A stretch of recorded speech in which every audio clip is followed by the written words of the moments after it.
ನಮಸ್ಕಾರ ಸ್ನೇಹಿತರೆ, ಇದೀಗ ತಾನೇ ಬಂದ ರಾಜ್ಯದ ಮುಖ್ಯವಾದ ಸುದ್ದಿಗಳು. ಗೃಹಲಕ್ಷ್ಮಿ ಯೋಜನೆಯಲ್ಲಿ ಗೋಲ್ಮಾಲ್, ಮೃತರ ಖಾತೆಗೆ ಜಮೆ ಆಗ್ತಾ ಇದೆ. ಬಾಕಿ ಕಂತಿನ ಹಣ ವರ್ಗಾವಣೆ ಆದ ಬಳಿಕ ಹಣ ಡ್ರಾ ಮಾಡಿಕೊಂಡ್ರೆ ಕಠಿಣ ಕ್ರಮ ಎಂದು ಗ್ಯಾರಂಟಿ ಸಮಿತಿಯಿಂದ ಎಚ್ಚರಿಕೆ. ಕುಟುಂಬಸ್ಥರಿಗೆ, ಸಂಬಂಧಿಕರಿಗೆ ಶಾಕ್ ಕೊಟ್ಟ ಸರ್ಕಾರ. ಮತ್ತೊಂದೆಡೆಯಲ್ಲಿ ಕರ್ನಾಟಕದಲ್ಲಿ ಎಸ್ಐಆರ್ ಪ್ರಕ್ರಿಯೆ ಆಗಸ್ಟ್ 17ರವರೆಗೆ ವಿಸ್ತರಿಸಿದ ಚುನಾವಣಾ ಆಯೋಗ. ನಟ ಪ್ರಕಾಶ್ ರಾಜ್ ಅವರ ಹೆಸರು ಕೂಡ ಪಟ್ಟಿಯಿಂದ ಡಿಲೀಟ್ ಮಾಡಲಾಗಿದ್ದು, ಹುಟ್ಟಿ ಬೆಳೆದ ಕ್ಷೇತ್ರದಲ್ಲೇ ನನ್ನ ಹೆಸರೇ ಇಲ್ಲ ಎಂದು ಸಾಮಾಜಿಕ ಜಾಲತಾಣದಲ್ಲಿ ಟ್ವೀಟ್ ಮಾಡಿ ಆಕ್ರೋಶ ವ್ಯಕ್ತಪಡಿಸಿದ್ದಾರೆ. ನಿಮ್ಮ ಹೆಸರು ಕೂಡ ಡಿಲೀಟ್ ಆಗಿದೆಯಾ, ಯಾವ ರೀತಿ ಚೆಕ್ ಮಾಡಬೇಕು ಎಂಬ ಸಂಪೂರ್ಣ ಮಾಹಿತಿ ನೋಡೋಣ. ಮತ್ತೊಂದೆಡೆಯಲ್ಲಿ ಅಮಾವಾಸ್ಯೆ ಎಂದೇ ಕೊನೆಯ ಸೂರ್ಯಗ್ರಹಣ. ಈ ರಾಶಿಯವರಿಗೆ ಮುಂದಿನ 90 ದಿನ ಶುಭ ಸಮಯ. ಸೂರ್ಯಗ್ರಹಣದ ಸಮಯ ಏನು, ಮುಕ್ತಾಯದ ಅವಧಿ ಏನು, ಎಲ್ಲಿ ಗೋಚರವಾಗುತ್ತೆ, ಎಲ್ಲ ಮಾಹಿತಿ ನೋಡೋಣ ಸ್ನೇಹಿತರೆ. ಮತ್ತೊಂದೆಡೆಯಲ್ಲಿ ಪಂಚ ಗ್ಯಾರಂಟಿ ಯೋಜನೆ ಬೆನ್ನಲ್ಲೇ 6 ಮತ್ತು 7ನೇ ಗ್ಯಾರಂಟಿ ಕೂಡ ನಾವು ಕೊಡುತ್ತಿದ್ದೇವೆ ಎಂದು ಡಿ.ಕೆ. ಶಿವಕುಮಾರ್ ಅವರಿಂದ ಮಹತ್ವದ ಅಪ್ಡೇಟ್. ಇನ್ನು ಬಂಗಾರ ಮತ್ತು ಬೆಳ್ಳಿ ಪ್ರಿಯರಿಗೆ ಮುಖ್ಯವಾದ ಸೂಚನೆ. ಶ್ರಾವಣ ಮಾಸಕ್ಕೂ ಮುನ್ನವೇ ಗಗನಕ್ಕೇರುತ್ತಿರುವ ಬಂಗಾರ ಎಷ್ಟು ಏರಿಕೆಯಾಗಿದೆ, ಯಾವಾಗ ಖರೀದಿ ಮಾಡಬೇಕು, ಎಲ್ಲ ಮಾಹಿತಿ ನೋಡೋಕ್ಕೂ ಮೊದಲು ನೀವು ನಮ್ಮ ಚಾನಲ್ಗೆ ಮೊದಲು ಬಾರಿ ಭೇಟಿ ಕೊಡ್ತಾ ಇದ್ರೆ ದಯವಿಟ್ಟು ಸಬ್ಸ್ಕ್ರೈಬ್ ಆಗಿ, ಪಕ್ಕದಲ್ಲಿ ಕಾಣಿಸುವ ಗಂಟೆ ಕೂಡ ಒತ್ತಿದ್ರೆ ಕರ್ನಾಟಕದ ಮಾಹಿತಿಗಳು ನಿಮಗೆ ಸಿಗುತ್ತವೆ. ವಿಡಿಯೋಗೆ ಲೈಕ್ ಮಾಡಿ ಮತ್ತು ವಿಡಿಯೋ ಪೂರ್ತಿಯಾಗಿ ನೋಡಿ. ಬನ್ನಿ ಸ್ನೇಹಿತರೆ, ಎಲ್ಲ ಸುದ್ದಿಗಳನ್ನು ಡೀಟೇಲ್ ಆಗಿ ನೋಡೋಣ. ರಾಜ್ಯ ಸರ್ಕಾರದ ಗೃಹಲಕ್ಷ್ಮಿ ಯೋಜನೆಯಡಿಯಲ್ಲಿ ಭಾರೀ ಪ್ರಮಾಣದ ಅಕ್ರಮ ಮತ್ತು ಆಡಳಿತಾತ್ಮಕ ಲೋಪ ನಡೆದಿರುವುದು ಬೆಳಕಿಗೆ ಬಂದಿದೆ. ಹೌದು, ಅರ್ಹ ಮಹಿಳೆಯರಿಗೆ ತಲುಪಬೇಕಾಗಿದ್ದಂಥ ಗೃಹಲಕ್ಷ್ಮಿ ಯೋಜನೆಯ ಕೋಟ್ಯಾಂತರ ರೂಪಾಯಿಯು ಅನರ್ಹರಿಗೆ ಮತ್ತು ಮೃತಪಟ್ಟವರ ಪಾಲಾಗುತ್ತಿರುವುದು ಸಾರ್ವಜನಿಕ ವಲಯದಲ್ಲಿ ತೀವ್ರ ಆಕ್ರೋಶಕ್ಕೆ ಕಾರಣವಾಗಿದೆ. ಹೌದು ಗೆಳೆಯರೆ, ಗೃಹಲಕ್ಷ್ಮಿ ಯೋಜನೆಯಲ್ಲಿ ಕೊಪ್ಪಳ ಜಿಲ್ಲೆಯೊಂದರಲ್ಲೇ ಮೃತಪಟ್ಟಂತ 7,085 ಫಲಾನುಭವಿಗಳ ಖಾತೆಗೆ ಹಲವು ತಿಂಗಳಿನಿಂದ ಹಣ ವರ್ಗಾವಣೆ ಆಗುತ್ತಿರುವುದು ಪರಿಶೀಲನೆ ವೇಳೆ ಪತ್ತೆಯಾಗಿದೆ. ಸದ್ಯ ಈ ಪೈಕಿ ಮಹಿಳಾ ಮತ್ತು ಮಕ್ಕಳ ಅಭಿವೃದ್ಧಿ ಇಲಾಖೆ ಎಚ್ಚೆತ್ತುಕೊಂಡು ಇದುವರೆಗೆ ಜಮೆ ಆಗಿದ್ದಂಥ ಹಣದಲ್ಲಿ ಸುಮಾರು 86 ಲಕ್ಷ ರೂಪಾಯಿ ಹಣವನ್ನು ಸಫಲವಾಗಿ ವಸೂಲಿ ಮಾಡಿದೆ.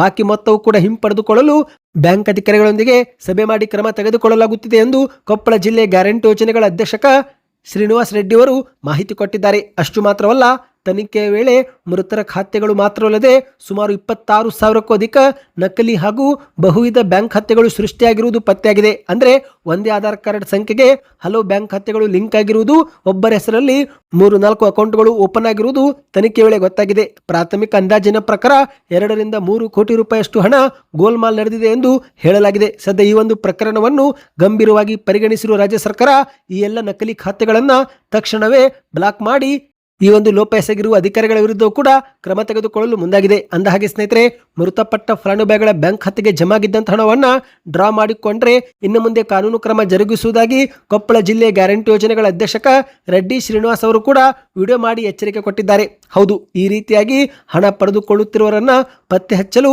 ಅಧಿಕಾರಿಗಳು ಪರಿಶೀಲನೆ ಚುರುಕುಗೊಳಿಸಿದ್ದು, ಮೃತಪಟ್ಟವರ ಖಾತೆಯಿಂದ ಅಕ್ರಮವಾಗಿ ಹಣ ಪಡೆದುಕೊಂಡ್ರೆ ಅಂತವರ ವಿರುದ್ಧ ಕಾನೂನು ಕ್ರಮ ಜರುಗಿಸಿ ಕೇಸ್ ದಾಖಲಿಸಿ ಜೈಲಿಗಟ್ಟುತ್ತೇವೆ ಎಂದು ಎಚ್ಚರಿಸಿದ್ದಾರೆ. ಇಂತಹ ದುರುಪಯೋಗಕ್ಕೆ ಒಳಗಾಗಿರುವ ಬ್ಯಾಂಕ್ ಖಾತೆಗಳನ್ನು ತಕ್ಷಣವೇ ಸೀಜ್ ಮಾಡುವಂತೆ ಸಂಬಂಧಪಟ್ಟ ಬ್ಯಾಂಕ್ ಅಧಿಕಾರಿಗಳಿಗೂ ಕೂಡ ಸೂಚನೆ ಕೊಡಲಾಗಿದೆ. ಇನ್ನು ಸ್ನೇಹಿತರೆ, ನಿಮ್ಮ ಬ್ಯಾಂಕ್ ಖಾತೆಗೂ ಗೃಹಲಕ್ಷ್ಮಿ ಯೋಜನೆ ಹಣ ಜಮೆ ಆಗ್ತಾ ಇದೆಯಾ? ಕಮೆಂಟ್ ಮಾಡಿ. ಯಾಕಂದ್ರೆ ಜುಲೈ ತಿಂಗಳಲ್ಲಿ ಮೇ ತಿಂಗಳ 31ನೇ ಕಂತು ಜಮೆ ಮಾಡಲಾಯಿತು. ಈಗ ಆಗಸ್ಟ್ ತಿಂಗಳ ಪ್ರಾರಂಭದಲ್ಲಿ ಜೂನ್ ತಿಂಗಳ 32ನೇ ಕಂತು ಕೂಡ ಜಮೆ ಮಾಡಲಾಗುತ್ತಿದೆ. ಆದರೆ ಸಾಕಷ್ಟು ಫಲಾನುಭವಿಗಳಿಗೆ ಹಣವೇ ಜಮೆ ಆಗುತ್ತಿಲ್ಲ. ನಮಗೂ ಕೂಡ ಸಾಕಷ್ಟು ಜನರು ಕಮೆಂಟ್ ಮಾಡಿ ಹಣ ಬರುತ್ತಿಲ್ಲ ಎಂದು ಕಮೆಂಟ್ ಮಾಡ್ತಿದ್ದಾರೆ. ಬಂದಿದೆ ಅಂತ ಕಮೆಂಟ್ ಯಾರು ಕೂಡ ಮಾಡುತ್ತಿಲ್ಲ.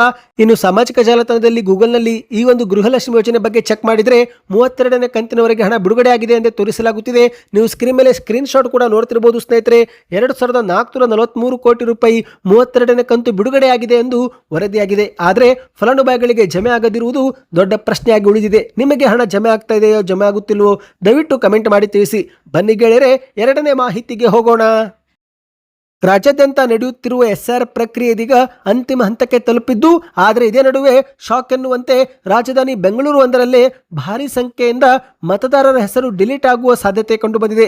ಹೌದು ಗೆಳೆಯರೆ, ಹಾಗಾಗಿನೇ ಮನೆ ಮನೆ ಪರಿಶೀಲನೆ ಅವಧಿಯನ್ನು ಚುನಾವಣಾ ಆಯೋಗ ಆಗಸ್ಟ್ 17ರವರೆಗೆ ವಿಸ್ತರಿಸಿ ಆದೇಶ ಹೊರಡಿಸಿದೆ. ಯಾಕಂದ್ರೆ ಬೆಂಗಳೂರು ಒಂದರಲ್ಲೇ ಸುಮಾರು 49 ಲಕ್ಷಕ್ಕೂ ಅಧಿಕ ಜನರ ಹೆಸರನ್ನ ಮತದಾರರ ಪಟ್ಟಿಯಿಂದ ತೆರವುಗೊಳಿಸುವ ಆತಂಕಕಾರಿ ಮಾಹಿತಿ ಹೊರಬಿದ್ದಿದೆ.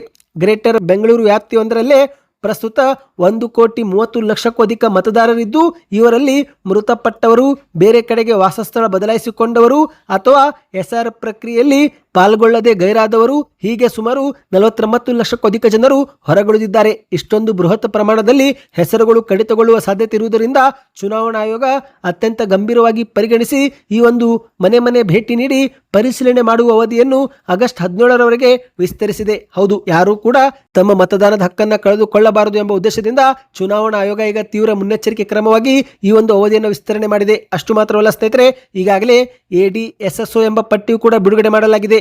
ಏನಪ್ಪಾ ADSSO ಅಂದ್ರೆ absent, shifted, dead, duplicate, permanently shifted ಇಂಥವರ ಒಂದು ಪಟ್ಟಿ ಬಿಡುಗಡೆ ಮಾಡಲಾಗಿದೆ. ಇದರಲ್ಲಿ ನಿಮ್ಮ ಹೆಸರು ಇದ್ರೆ ಕೂಡಲೇ ನೀವು BLOಗಳಿಗೆ ಭೇಟಿ ಮಾಡಬೇಕು. ಇಲ್ಲವೆಂದರೆ ಮುಂಬರುವ ದಿನಗಳಲ್ಲಿ ಮತದಾನದ ಹಕ್ಕನ್ನೇ ಕಳೆದುಕೊಳ್ಳಲಿದ್ದೀರಿ. ಅಂದ ಹಾಗೆ ಸ್ನೇಹಿತರೆ, ಈಗ ಶಾಕಿಂಗ್ ಸುದ್ದಿ ಎನ್ನುವಂತೆ ಈ ಒಂದು ಪಟ್ಟಿಯಲ್ಲಿ ಬಹುಭಾಷಾ ಖ್ಯಾತ ನಟರಾಗಿರುವ ಪ್ರಕಾಶ್ ರಾಜ್ ಅವರ ಹೆಸರು ಕೂಡ ಸೇರ್ಪಡೆಗೊಂಡಿದೆ. ಅಂದ್ರೆ ಈಗ ಏನಾದರೂ ಇವರು ಕ್ರಮ ತೆಗೆದುಕೊಳ್ಳಲಿಲ್ಲವೆಂದ್ರೆ ಇವರ ಮತದಾನದ ಹಕ್ಕು ಕೂಡ ಕಳೆದು ಹೋಗಲಿದೆ. SIR ನಲ್ಲಿ ನಟ ಪ್ರಕಾಶ್ ರಾಜ್ ಅವರ ಹೆಸರನ್ನು ASDDO ಪಟ್ಟಿಗೆ ಸೇರ್ಪಡೆ ಮಾಡಲಾಗಿದ್ದು, ಇದಕ್ಕೆ ಆಕ್ರೋಶ ವ್ಯಕ್ತಪಡಿಸಿದಂತೆ ಇವರು ಸಾಮಾಜಿಕ ಜಾಲತಾಣ ಟ್ವಿಟರ್ ನಲ್ಲಿ ಮಾಹಿತಿ ಹಂಚಿಕೊಂಡು ವ್ಯಂಗ್ಯವಾಗಿ ಕಿಡಿಕಾರಿದ್ದಾರೆ. ಹೌದು, ವಿಡಿಯೋ ಕೂಡ ಬಿಡುಗಡೆ ಮಾಡಿ ಮಾಹಿತಿ ನೀಡಿದ್ದು, ಬೆಂಗಳೂರಲ್ಲಿ 65 ಲಕ್ಷಕ್ಕೂ ಅಧಿಕ ಮತಗಳು ಡಿಲೀಟ್ ಮಾಡಲಾಗ್ತಾ ಇದೆ, ಈ ಪೈಕಿ ನನ್ನದು ಕೂಡ ಒಂದು ಎಂದು ವ್ಯಂಗ್ಯವಾಡಿದ್ದಾರೆ. ವಿಪರ್ಯಾಸವೇನೆಂದರೆ, ಕಳೆದ ಚುನಾವಣೆಯಲ್ಲಿ ನಾನು ಬೆಂಗಳೂರು ಕೇಂದ್ರ ಕ್ಷೇತ್ರದ ಸಂಸದ ಅಭ್ಯರ್ಥಿಯಾಗಿದ್ದೆ. ಇಲ್ಲೇ ಹುಟ್ಟಿ, ಇಲ್ಲೇ ಬೆಳೆದು, ಇಲ್ಲೇ ಕಾಲೇಜು ಸ್ಕೂಲ್ ಮಾಡಿದ್ರು ನನ್ನ ಹೆಸರನ್ನು ವೋಟರ್ ಲಿಸ್ಟ್ನಿಂದಲೇ ಹೊರಗಿಡಲಾಗಿದೆ ಎಂದು ಅವರು ಕಿಡಿಕಾರಿದ್ದಾರೆ. ಈಗ ನನ್ನ ಬಳಿ ಯಾವೆಲ್ಲ ದಾಖಲೆ ಕೇಳ್ತಾರೋ ಕಾದು ನೋಡ್ತೀನಿ. SIRನ ಎಲ್ಲ ಪ್ರಕ್ರಿಯೆ ಎದುರಿಸಲು ನಾನು ಸಿದ್ಧನಾಗಿದ್ದೇನೆ. ನನ್ನ ಹಕ್ಕನ್ನು ಕಿತ್ತುಕೊಳ್ಳಲು ನಿಮಗೆ ನಿಮ್ಮ ಅಧಿಕಾರ ನೀವು ಬಳಸಿಕೊಳ್ಳಬಹುದು, ಆದರೆ ನಿಮಗೆ ನನ್ನ ಹಕ್ಕು ಕಿತ್ತುಕೊಳ್ಳಲು ಸಾಧ್ಯನಾ ಎಂದು ನಾನು ಕೂಡ ನೋಡುತ್ತೇನೆ ಎಂದು ಪ್ರಕಾಶ್ ರಾಜ್ ಅವರು ಕಿಡಿಕಾರಿದ್ದಾರೆ. ಅಂದ ಹಾಗೆ ಸ್ನೇಹಿತರೆ, ಈ ಒಂದು ಪಟ್ಟಿಯನ್ನು ನೀವು ಕೂಡ ಚೆಕ್ ಮಾಡಿಕೊಳ್ಳಬಹುದು. ಸ್ಕ್ರೀನ್ ಮೇಲೆ ಕಾಣುತ್ತಿರುವ ಈ ಒಂದು ವೆಬ್ಸೈಟ್ಗೆ ಭೇಟಿ ಕೊಡಬೇಕು. ಅಲ್ಲಿ ನಿಮಗೆ ASDDO ಎಂಬ ಲಿಸ್ಟ್ ಕಾಣುತ್ತೆ. ಅದನ್ನು ನೀವು ಕ್ಲಿಕ್ ಮಾಡಿದರೆ ನಂತರ ಮತ್ತೊಂದು ಪಟ್ಟಿ ಬರುತ್ತೆ ಸ್ನೇಹಿತರೆ. ನಿಮ್ಮ ಊರಿನ ಹೆಸರ ಮುಂದಿರುವ ಲಿಂಕ್ ಅನ್ನು ಕ್ಲಿಕ್ ಮಾಡಿದರೆ ಆಗ ಹೊರಗುಳಿದಿರುವ ಪಟ್ಟಿ ಬಿಡುಗಡೆ ಆಗುತ್ತೆ. ಅದರಲ್ಲಿ ನಿಮ್ಮ ಹೆಸರು ಇದ್ರೆ ನೀವು ಕೂಡಲೇ ಅಧಿಕಾರಿಗಳಿಗೆ ಭೇಟಿಯಾಗಬೇಕು. ಹೌದು, BLO ಅಧಿಕಾರಿಗಳಿಗೆ ಭೇಟಿ ಕೊಟ್ಟು ಮತ್ತೊಮ್ಮೆ ದಾಖಲೆಗಳನ್ನು ಸಲ್ಲಿಕೆ ಮಾಡುವ ಮೂಲಕ ನೀವು ನಿಮ್ಮ ಮತದಾನದ ಹಕ್ಕನ್ನು ಉಳಿಸಿಕೊಳ್ಳಬಹುದು ಸ್ನೇಹಿತರೆ. ಈ ಬಗ್ಗೆ ಸಪರೇಟ್ ವಿಡಿಯೋ ಯಾವ ರೀತಿ ಚೆಕ್ ಮಾಡಬೇಕು ಎಂಬ ಮಾಹಿತಿ ಬೇಕಂದ್ರೆ ಕಮೆಂಟ್ ನಲ್ಲಿ ASDDO ವಿಡಿಯೋ ಎಂದು ಕಮೆಂಟ್ ಮಾಡಿ. ಬನ್ನೀಗ ಮತ್ತೊಂದು ಮಾಹಿತಿಗೂ ಹೋಗೋಣ. 2026ರ ಅಂತಿಮ ಸೂರ್ಯಗ್ರಹಣ ಆಗಸ್ಟ್ 12ರಂದು ಸಂಭವಿಸಲಿದೆ. ಈ ಒಂದು ಸೂರ್ಯಗ್ರಹಣವು ಕೆಲವು ರಾಶಿ ಚಕ್ರದವರಿಗೆ ವಿಶೇಷವಾಗಿ ಈ ಬಾರಿ ಶುಭಕರವಾಗಲಿದೆ ಎಂದು ಜ್ಯೋತಿಷ್ಯ ಹೇಳ್ತಾ ಇದೆ. ಹೌದು ಗೆಳೆಯರೆ, ಗ್ರಹಣದ ಪ್ರಭಾವದಿಂದ ಈ ರಾಶಿಯವರಿಗೆ ಕೆಲಸ ಕಾರ್ಯಗಳಲ್ಲಿ ಯಶಸ್ಸು ಮತ್ತು ಆತ್ಮವಿಶ್ವಾಸ ಹೆಚ್ಚಳ ಜೊತೆಗೆ ಆರ್ಥಿಕ ಪ್ರಗತಿಯ ಅವಕಾಶ ದೊರೆಯಬಹುದು ಎಂದು ಹೇಳಲಾಗ್ತಾ ಇದೆ. 2026ರ ಕೊನೆಯ ಸೂರ್ಯಗ್ರಹಣವು ಇದೇ ಆಗಸ್ಟ್ 12 ಭೀಮನ ಅಮಾವಾಸ್ಯೆ ದಿನವೇ ಸಂಭವಿಸಲಿದೆ. ಅಂದಹಾಗೆ ಈ ಒಂದು ಸೂರ್ಯಗ್ರಹಣ ಕರ್ಕಾಟಕ ರಾಶಿ ಮತ್ತು ಆಶ್ಲೇಷ ನಕ್ಷತ್ರದಲ್ಲಿ ನಡೆಯಲಿದ್ದು, ಭಾರತದಲ್ಲಿ ಈ ಒಂದು ಗ್ರಹಣ ಗೋಚರಿಸುವುದಿಲ್ಲ ಎಂದು ಹೇಳಲಾಗ್ತಾ ಇದೆ. ಹಾಗಾಗಿ ಭಾರತದಲ್ಲಿ ಸೂತಕ ಅವಧಿ ಇರೋದಿಲ್ಲ. ಆದರೆ ಸ್ನೇಹಿತರೆ, ಜ್ಯೋತಿಷ್ಯ ನಂಬಿಕೆಗಳ ಪ್ರಕಾರ ಗ್ರಹಣದ ಪರಿಣಾಮವು ಅದು ಗೋಚರಿಸುವ ಪ್ರದೇಶಗಳಿಗೆ ಮಾತ್ರ ಸೀಮಿತವಾಗಿರುವುದಿಲ್ಲ, ಬದಲಿಗೆ ಇಡೀ ಬ್ರಹ್ಮಾಂಡಕ್ಕೆ ಅದು ಪರಿಣಮಿಸುತ್ತೆ ಎಂದು ಜ್ಯೋತಿಷ್ಯ ಹೇಳ್ತಾ ಇದೆ. ಅಂದಹಾಗೆ ಸ್ನೇಹಿತರೆ, 12 ರಾಶಿಗಳ ಮೇಲೂ ಕೂಡ ಗ್ರಹಣದ ಪರಿಣಾಮ ಉಂಟಾಗುವ ಸಾಧ್ಯತೆ ಇದ್ದು, ಆದರೆ ಕೆಲ ರಾಶಿಗಳಿಗೆ ಶುಭ ಸಮಯ ಎಂದು ಹೇಳಲಾಗ್ತಾ ಇದೆ. ಹೌದು, ಮುಂದಿನ 90 ದಿನಗಳವರೆಗೆ ಈ 5 ರಾಶಿಗಳಿಗೆ ಶುಭ ಸಮಯ. ವೃಷಭ ರಾಶಿ, ಕನ್ಯಾ ರಾಶಿ, ಕುಂಭರಾಶಿ, ವೃಶ್ಚಿಕ ರಾಶಿ ಮತ್ತು ಮೀನರಾಶಿ. ನಿಮ್ಮದು ಯಾವುದು ರಾಶಿ ಎಂಬುದನ್ನು ನೀವು ನಮಗೆ ಕಮೆಂಟ್ ಮಾಡಿ. ಇನ್ನು ಸ್ನೇಹಿತರೆ, ಸೂರ್ಯಗ್ರಹಣದ ಸಮಯ ನೋಡುವುದಾದರೆ ಭಾರತದಲ್ಲಿ ಇದು ಗೋಚರಿಸುವುದಿಲ್ಲ ಸ್ನೇಹಿತರೆ. ಆದರೆ ಖಗೋಳಶಾಸ್ತ್ರದ ಪ್ರಕಾರ ಈ ಒಂದು ಸೂರ್ಯಗ್ರಹಣ ಗ್ರೀನ್ಲ್ಯಾಂಡ್, ಐಸ್ಲ್ಯಾಂಡ್, ಸ್ಪೇನ್, ರಷ್ಯಾ ಸೇರಿದಂತೆ ಕೆಲವು ವಿದೇಶಗಳಲ್ಲಿ ಸಂಪೂರ್ಣವಾಗಿ ಗೋಚರಿಸಲಿದೆ. ಭಾರತದ ಸಮಯ ಪ್ರಕಾರ ಸ್ನೇಹಿತರೆ ಇಲ್ಲಿ ರಾತ್ರಿ ಆಗಿರುತ್ತೆ, ಆದರೆ ವಿದೇಶದಲ್ಲಿ ಬೆಳಗ್ಗೆ ಆಗಿರುತ್ತೆ. ಅಂದರೆ ಭಾರತದ ಸಮಯದ ಪ್ರಕಾರ ನೋಡುವುದಾದರೆ ಆಗಸ್ಟ್ 12, 2026ರಂದು ರಾತ್ರಿ 9:04ಕ್ಕೆ ಸೂರ್ಯಗ್ರಹಣ ಪ್ರಾರಂಭವಾಗುತ್ತೆ. ನಂತರ ಸುಮಾರು 11:16 ರಾತ್ರಿಗೆ ಈ ಒಂದು ಗ್ರಹಣ ಮಧ್ಯ ಬಿಂದುವನ್ನು ತಲುಪುತ್ತದೆ. ನಂತರ ಆಗಸ್ಟ್ 13 ಪ್ರಾರಂಭವಾಗುತ್ತಿದ್ದಂತೆ ಬೆಳಗ್ಗೆ 1:27ಕ್ಕೆ ಗ್ರಹಣ ಕೊನೆಗೊಳ್ಳುತ್ತೆ ಎಂದು ಹೇಳಲಾಗಿದೆ. ಅಂದರೆ ಸುಮಾರು 4 ರಿಂದ 5 ಗಂಟೆಗಳ ಕಾಲ ಗ್ರಹಣ ಗೋಚರಿಸಲಿದೆ ಎಂದು ಹೇಳಲಾಗಿದೆ ಸ್ನೇಹಿತರೆ. ಬನ್ನಿ ಮತ್ತೊಂದು ಮಾಹಿತಿಗೂ ಹೋಗೋಣ. ರಾಜ್ಯದಲ್ಲಿ ನುಡಿದಂತೆ ಪಂಚ ಗ್ಯಾರಂಟಿ ಜಾರಿಗೆ ಮಾಡಿರುವ ಸರ್ಕಾರ ಇದೀಗ 6 ಮತ್ತು 7ನೇ ಗ್ಯಾರಂಟಿ ಕೂಡ ನೀಡುತ್ತಿದೆ ಎಂದು DK ಶಿವಕುಮಾರ್ ಅವರು ಕೋಲಾರದಲ್ಲಿ ಹೇಳಿಕೆ ಕೊಟ್ಟಿದ್ದಾರೆ. ಹೌದು, ಕಾಂಗ್ರೆಸ್ ಸರ್ಕಾರ 5 ಗ್ಯಾರಂಟಿ ಯೋಜನೆಗಳ ಜೊತೆಗೆ 6ನೇ ಗ್ಯಾರಂಟಿಯಾಗಿ ಭೂ ಗ್ಯಾರಂಟಿ ಮತ್ತು 7ನೇ ಗ್ಯಾರಂಟಿಯಾಗಿ ನೀರಿನ ಗ್ಯಾರಂಟಿ ನೀಡ್ತಾ ಇದೆ. 2027ರ ಅಂತ್ಯದ ವೇಳೆಗೆ ಕೋಲಾರ ಹಾಗೂ ಚಿಕ್ಕಬಳ್ಳಾಪುರಕ್ಕೆ ಎತ್ತಿನ ಹೊಳೆ ನೀರು ಹರಿಸಲು ನಮ್ಮ ಸರ್ಕಾರ ಸಂಕಲ್ಪ ಮಾಡಿದೆ ಎಂದು ಕೋಲಾರದಲ್ಲಿ DK ಶಿವಕುಮಾರ್ ಅವರು ಭಾಷಣದಲ್ಲಿ ಮಾಹಿತಿ ಕೊಟ್ಟಿದ್ದಾರೆ. ಹೌದು, ಕೋಲಾರ ಜಿಲ್ಲೆಯ ಮಾಲೂರು ತಾಲೂಕಿನಲ್ಲಿ ಸೋಮವಾರ ಆಗಸ್ಟ್ 10ರಂದು ನಡೆದಂತ ಅಭಿವೃದ್ಧಿ ಯೋಜನೆಗಳ ಉದ್ಘಾಟನಾ ಕಾರ್ಯಕ್ರಮದಲ್ಲಿ ಡಿಕೆ ಶಿವಕುಮಾರ್ ಅವರು ವೇದಿಕೆ ಮೇಲೆ ಭಾಷಣ ಮಾಡಿ ಮಾತನಾಡಿದ್ದಾರೆ.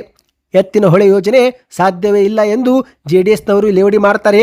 ಆದರೆ ಯಾವುದೂ ಕೆಲಸವೂ ಕೂಡ ಸುಲಭವಾಗೋದಿಲ್ಲ. ಈ ಒಂದು ಯೋಜನೆ ಕಷ್ಟವಾಗಿದ್ರೂ ಆದರೆ ಪ್ರಯತ್ನ ನಾವು ಮಾಡಬೇಕಲ್ಲವೇ ಎಂದು ಡಿಕೆ ಶಿವಕುಮಾರ್ ಅವರು ಹೇಳಿದ್ದಾರೆ. ಅಧಿಕಾರ ಶಕ್ತಿ ಸಂಕೇತವಲ್ಲ, ಅಧಿಕಾರ ಎನ್ನುವುದು ಜವಾಬ್ದಾರಿಯ ಸಂಕೇತ. ನಾವು ಅಧಿಕಾರವನ್ನು ಸಿಂಹಾಸನವೆಂದು ತಿಳಿದುಕೊಂಡಿಲ್ಲ, ಜನರ ಸೇವೆ ಮಾಡಲು ಸಿಕ್ಕಿರುವ ಅವಕಾಶವೆಂದೇ ಭಾವಿಸಿದ್ದೇವೆ. ನಮ್ಮ ಸರ್ಕಾರ ಪಂಚ ಗ್ಯಾರಂಟಿ ಯೋಜನೆಗಳನ್ನು ಜಾರಿಗೆ ಮಾಡಿ ವರ್ಷಕ್ಕೆ 53,000 ಕೋಟಿ ಅಧಿಕ ಹಣ ಖರ್ಚು ಮಾಡ್ತಾ ಇದೆ. ಕಮಲ ಕೆರೆಯಲ್ಲಿದ್ದರೆ ಚಂದ, ತೆನೆ ಹೊಲದಲ್ಲಿದ್ದರೆ ಚಂದ, ದಾನ ಧರ್ಮ ಮಾಡುವ ಕೈ ಅಧಿಕಾರದಲ್ಲಿದ್ದರೆ ಮಾತ್ರ ಚಂದ. ಇಂದು ದಾನ ಧರ್ಮ ಮಾಡುವ ಕೈ ಅಧಿಕಾರಕ್ಕೆ ಬಂದ ಬಳಿಕವೇ 5 ಗ್ಯಾರಂಟಿ ಕೊಟ್ಟಿದ್ದು ನಿಮ್ಮ ಬದುಕನ್ನು ಬದಲಿಸಿದ್ದೇವೆ ಎಂದು ಡಿಕೆ ಶಿವಕುಮಾರ್ ಅವರು ಹೇಳಿದ್ದಾರೆ. 1,64,00,000ಕ್ಕೂ ಅಧಿಕ ಮನೆಗಳಿಗೆ ಗೃಹ ಜ್ಯೋತಿ ಯೋಜನೆ ಮೂಲಕ ಉಚಿತ ವಿದ್ಯುತ್ ಕೊಡ್ತಾ ಇದ್ದೇವೆ. ಬಡ ಕುಟುಂಬದ ಯಜಮಾನ್ಯರ ಖಾತೆಗೆ 2,000 ರೂಪಾಯಿ ಹಣವನ್ನು ಹಾಕುತ್ತಿದ್ದೇವೆ. ನಮ್ಮ ಗ್ಯಾರಂಟಿ ಯೋಜನೆಗಳು ದೇಶಕ್ಕೇನೆ ಮಾದರಿಯಾಗಿದೆ ಎಂದು ಡಿಕೆ ಶಿವಕುಮಾರ್ ಅವರು ಹೇಳಿದ್ದಾರೆ. ಸ್ನೇಹಿತರೆ, ನನ್ನದು ಇದು ಹೊಸ ಸರ್ಕಾರವಲ್ಲ.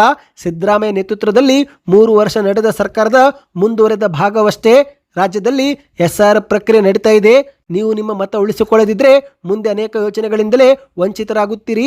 ನಿಮ್ಮ ಮತ ನಿಮ್ಮ ಹಕ್ಕು, ನಿಮ್ಮ ಹಕ್ಕನ್ನು ನೀವು ಉಳಿಸಿಕೊಳ್ಳಿ ಎಂದು ಡಿಕೆ ಶಿವಕುಮಾರ್ ಅವರು ಕರೆ ಕೊಟ್ಟಿದ್ದಾರೆ.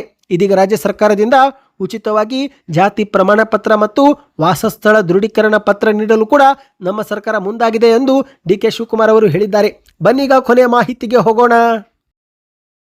ಸತತವಾಗಿ ಕುಸಿತ ಕಾಣುತ್ತಿದ್ದಂಥ ಬಂಗಾರ ದಿಢೀರನೆ ಏರಿಕೆಯಾಗಿದೆ. ಹೌದು ಗೆಳೆಯರೆ, ಆಷಾಢ ಮಾಸ ಮುಗಿದು ಇನ್ನೆರಡು ದಿನಗಳಲ್ಲಿ ಶ್ರಾವಣ ಶುರುವಾಗುವ ಮೊದಲೇ ಚಿನ್ನದ ಬೆಲೆ ಭಾರಿ ಏರಿಕೆಯಾಗಿರುವುದು ಬಂಗಾರ ಪ್ರಿಯರಲ್ಲಿ ನಿರಾಸೆ ಮೂಡಿದೆ. ಕಳೆದ ಒಂದು ವಾರದ ಹಿಂದಷ್ಟೇ 22 ಕ್ಯಾರೆಟ್ 1 ಗ್ರಾಮ್ಗೆ 13,500 ರೂಪಾಯಿ ಇತ್ತು. ಆದರೆ ಇವತ್ತು ಆಗಸ್ಟ್ 11ರ ಹೊತ್ತಿಗೆ 14,220 ರೂಪಾಯಿ ಆಗಿದೆ. ಅಂದರೆ ನೋಡುತ್ತಿದ್ದಂತೆ ಚಿನ್ನದ ಬೆಲೆಯಲ್ಲಿ ದೊಡ್ಡ ಮಟ್ಟದಲ್ಲೇ ಏರಿಕೆಯಾಗಿದೆ. ಸ್ನೇಹಿತರೆ, ಶ್ರಾವಣ ಇನ್ನೇನು ಪ್ರಾರಂಭವಾಗಿ ಶುಭ ಕಾರ್ಯ ನಡೆಯಬೇಕು, ಅಷ್ಟರಲ್ಲೇ ಚಿನ್ನದ ಬೆಲೆ ಏರಿಕೆಯಾಗಿದ್ದು ನೋಡಿ ಗ್ರಾಹಕರು ರೋಷಿ ಹೋಗಿದ್ದಾರೆ. ಹೌದು, ಶುಭ ಕಾರ್ಯಗಳನ್ನು ಯಾವ ರೀತಿಯಲ್ಲಿ ಮಾಡಬೇಕು ಎಂಬ ಚಿಂತೆಯಲ್ಲಿ ಮುಳುಗಿದ್ದಾರೆ. ಸ್ನೇಹಿತರೆ, ಇದೀಗ 24 ಕ್ಯಾರೆಟ್ 1 ಗ್ರಾಮ್ ಚಿನ್ನದ ಬೆಲೆಯಲ್ಲಿ 316 ರೂಪಾಯಿ ಏರಿಕೆ ಆಗುವ ಮೂಲಕ 24 ಕ್ಯಾರೆಟ್ 1 ಗ್ರಾಮ್ ಚಿನ್ನದ ಬೆಲೆ 15,513 ರೂಪಾಯಿಗೆ ಬಂದು ಮುಟ್ಟಿದೆ. ಅಂದರೆ 10 ಗ್ರಾಮ್ಗೆ 1,55,130 ರೂಪಾಯಿ. ಅದೇ ರೀತಿ 22 ಕ್ಯಾರೆಟ್ 10 ಗ್ರಾಮ್ ಆಭರಣ ಬಂಗಾರ 1,42,200 ರೂಪಾಯಿ. ಸ್ನೇಹಿತರೆ, ಬೆಳ್ಳಿ ಬೆಲೆಯೂ ಕೂಡ ಪ್ರತಿ ಗ್ರಾಮು 255 ರೂಪಾಯಿ ಆಗಿದೆ. ಈ ಒಂದು ಹಿಂದೆ 230 ರೂಪಾಯಿವರೆಗೂ ಬಂದಿತ್ತು ಸ್ನೇಹಿತರೆ. ಈಗ 255 ರೂಪಾಯಿ, ಅಂದರೆ 10 ಗ್ರಾಮ್ಗೆ 2,550. 1 kg ಬೆಳ್ಳಿಯ ಬೆಲೆ 2,55,000 ರೂಪಾಯಿ. ಸದ್ಯಕ್ಕೆ ಎಷ್ಟಾಯಿತು ಸ್ನೇಹಿತರೆ? ನಿಮ್ಮ ಪ್ರಕಾರ ಚಿನ್ನ ಕುಸಿತವಾಗಬೇಕು, ಏರಿಕೆ ಆಗಬೇಕು? ಕಮೆಂಟ್ ಮಾಡ್ತಾ ಮಾಹಿತಿ ಇಷ್ಟವಾಗಿದ್ದರೆ ಚಾನಲ್ಗೆ ಸಬ್ಸ್ಕ್ರೈಬ್ ಆಗಿ.